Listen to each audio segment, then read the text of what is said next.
ఈయన కూడా కృష్ణమూర్తి గారు లెక్కనే వారికి 2 కళ్ళు ఉన్నట్టే వీరు మొత్తం దేహాంతా కూడా ఇద్దరు ఉన్నారు. శంకరుడు ఉన్నాడు, శ్రీనివాసుడు ఉన్నాడు.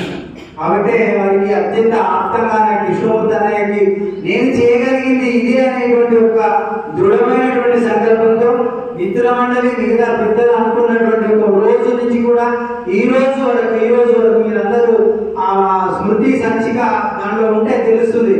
ఈ రోజు ఇన్ని వచ్చినాయి, రేపు ఇన్ని వస్తున్నాయి, మీరు రాయాలి, రేపు 10 గంటలకు ప్రారంభమవుతుంది, ఎంతమంది వస్తున్నారు, మీరు వస్తున్నారా అని వాళ్ళందరినీ కూడా ఒక మార్గదర్శనం చేస్తూ తన యొక్క సంతృప్తిని శాశ్వతం చేసుకున్నటువంటి యొక్క మిత్రుడు, నాకంటే చిన్నవాడే తమ్ముడు.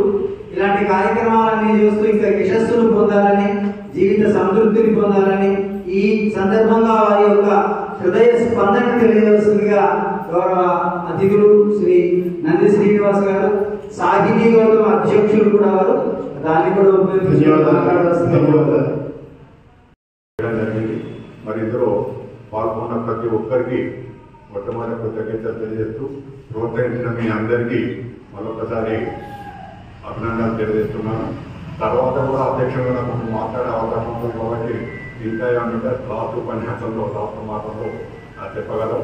మా మిత్రులు కూడా అందరూ సీనియర్ నాకంటే, వాళ్ళందరూ కూడా ఆర్థికంగా 100% సమర్థించారు. కాబట్టి మనం ఈ పని ముందు తీసుకొని పోవడం జరిగింది. ఇప్పుడు నెక్స్ట్ జరిగేది పుస్తకావిష్కరణ, ఆ తర్వాత పుస్తకాలందరికీ పట్టబట్టి మన అందరి పెట్టగా చెప్పి ఆ తర్వాత నెక్స్ట్ సభా నిర్వహణ మన విద్యార్థి శర్మ గారు చేస్తారు. ఎందుకంటే నేను బయటకు ఫోన్ అయిపోయినాను. మరి ఈ సభా నిర్వహణ కూడా పండితులు ఎట్లా చేస్తారో నాకు పూర్తి ఐడియా లేదు. కాబట్టి విద్యార్థి శర్మ గారు ఆ కార్యక్రమాన్ని నిర్వహించాల్సిందిగా మనవి చేస్తూ వాళ్ళ చివరిలో మీకు కృతజ్ఞత చెప్పే ముందు వాళ్ళు ఒక్కసారి మాట్లాడే అవకాశం తీసుకుంటారని చెప్పి మీకు మనవి చేస్తూ కోరుతున్నాను. సంతృప్తి. ఎందుకంటే అందరినీ చైతన్యం చేయడం రాండయ్య వాళ్ళు ఒకవేళ కనుక మర్చిపోయినా కూడా అందరిని ఒకసారి ములుగట్టే కొట్టి చిన్నగా పొడిచినట్టుగా పొడుచుకుంటూ వారిని సకాలంలో అంటే నిజంగా వారు ఏ టైంకు చెప్పినారో ఆ టైంకి కరెక్ట్ గా మన కరీంనగర్ లో ఈ పుస్తకం వచ్చింది. నిజంగా అట్లాంటి ఒక కార్యదక్ష కూడా అవసరం. అట్లాంటి కార్యదక్షనే జీవి కృష్ణమూర్తి అన్న గారికి ఉండేటువంటిది. వారు లెక్కల మాస్టర్ అయినా ఫిజిక్స్ అని చెప్పినా కూడా చాలా చక్కగా పద్యాలు రాసినా కూడా నియమంలో తర్వాత ఎక్కడైతే సమయ పాలనలో కూడా వారు చాలా నిక్కచ్చిగా ఉండేటువంటి వారు. అటువంటి వారికి నిజంగా కరీంనగర్ లో మనం ఒక గొప్ప నివాళి వాళ్ళ మిత్రమండలి తరఫున అందించడం అనేటువంటి చాలా చాలా చాలా గొప్పనైనటువంటి విషయం. ఏదో 10 నిమిషాలు మాట్లాడుకుంటాం కావచ్చు, ఓ సంస్థల సభలో ఒకసారి 2 కన్నీటి చుక్కలు విడుస్తాం కావచ్చు. ఆ తర్వాత వారి గురించి తెలుసుకోవాలి, వారి గురించినటువంటి 10 మందికి తెలియాలి అంటే ఈ పద్య హంసనే ఒక హంసలాగా.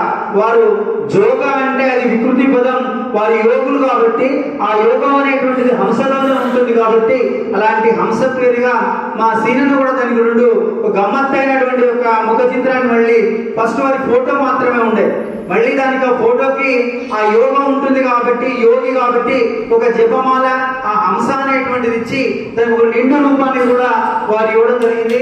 అది యాక్చువల్ గా అది ప్రమోద్ కుమార్ గారి పాత్ర నేను తీసుకున్నందుకు ఏమనుకోకండి. అలాంటి ఒక గొప్ప పుస్తకాన్ని మనందరం 10 కాలాల పాటు వారి యొక్క పేరు, వారి యొక్క వ్యక్తిత్వం అనేటువంటిది నిలబడేటువంటి విధంగా మనం అందరం కూడా ఈ రోజు ఈ కార్యక్రమం ద్వారా వారికి నివాళులు అర్పించడం అనేటువంటి చాలా గొప్పగా భావిస్తూ విచ్చేసిన అందరికీ కూడా మరొకసారి స్వాగతం తెలియజేస్తూ ఆ పుస్తకావిష్కరణ కార్యక్రమాన్ని